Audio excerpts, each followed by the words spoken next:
ಹೇಳಿದ್ದೀನಿ ಆ ಥರ ನಡೆದಿದೆ ಅಂತ ಉದಾಹರಣೆ ನಾನು ಬೇರೆದು ಕೊಡೋಕೆ ಹೋಗಲ್ಲ. ನಾನು ನಮ್ಮ ಸೆಂಟ್ರಲ್ ಕಾನ್ಸ್ಟಿಟ್ಯೂನ್ಸಿಯಲ್ಲಿ ಮಾದೇಪುರ ಅಂತ ಹೇಳ್ಬಿಟ್ಟು ಮಾದೇಪುರ ಒಂದು ಕ್ಷೇತ್ರ ಇದೆ. ಸೆಂಟ್ರಲ್ ಪಾರ್ಲಿಮೆಂಟ್ರಿ ಕ್ಷೇತ್ರದಲ್ಲಿ ಮಾದೇಪುರ ಕ್ಷೇತ್ರದಲ್ಲಿ 1,14,000 BJP ಲೀಡ್ ಬಂತು. ಏನು ಅಭಿವೃದ್ಧಿ ಮಾಡಿಲ್ಲ, ಏನೇನೂ ಮಾಡಿಲ್ಲ. ಹೆಂಗೆ ಬರೋಕ್ಕೆ ಸಾಧ್ಯ? ಅಷ್ಟು ಲೀಡ್ ಹೆಂಗೆ ಬರೋಕ್ಕೆ ಸಾಧ್ಯ?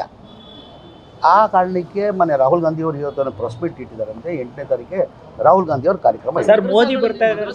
ಕನ್ನಡ ಕಲಿಸಬೇಕು ಅನ್ನೋ ಒಂದು ಪ್ರಸ್ತಾವ ಮದರಸಾಗಳಲ್ಲಿ ಕನ್ನಡವನ್ನು ಒಂದು ಈಗ ನಿನ್ನೆ ನಾನು ಚಾಲನೆ ಕೊಟ್ಟಿದ್ದೀನಿ. ಏನಕ್ಕೆ ನಮ್ಮ ರಾಜ್ಯದಲ್ಲಿ ಕನ್ನಡ ನಮ್ಮ ಭಾಳ ಮುಖ್ಯ. ನಮಗೆ ಮಕ್ಕಳು ಕನ್ನಡ ಬರಬೇಕು. ಆ ಹಿನ್ನೆಲೆಯಲ್ಲಿ ನಮ್ಮ ಅಲ್ಪಸಂಖ್ಯಾತರ ಇಲಾಖೆಯಿಂದ ನಿನ್ನೆಯಿಂದ ನಾವೇನು ಮಾಡಿದ್ವಿ, ಮದ್ರೆಸೆಯಿಂದ 200 ಜನನ ಆಯ್ಕೆ ಮಾಡಿದ್ವಿ. ಚಾಲನೆ ಕೊಟ್ಟಿದ್ದೀವಿ ನಿನ್ನೆಯಿಂದ.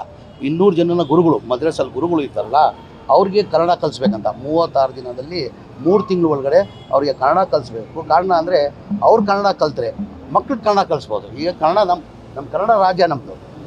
ಹಾಗಾಗಿ ಎಲ್ಲರಿಗೂ ಕನ್ನಡ ಬರಬೇಕಂತ ಹಿನ್ನೆಲೆಯಲ್ಲಿ ಆ ಕಾರ್ಯಕ್ರಮವನ್ನು ಹಮ್ಮಿಕೊಂಡಿದ್ದೀನಿ. ಮುಂದಿನ ದಿನ ಅಲ್ಲಿ ಎಲ್ಲ ಮಸೀದಿ ಗುರುಗಳಿಗೂ ಎಲ್ಲ ಕನ್ನಡ ಕಲಿಸೋದು ಕಾರ್ಯಕ್ರಮನ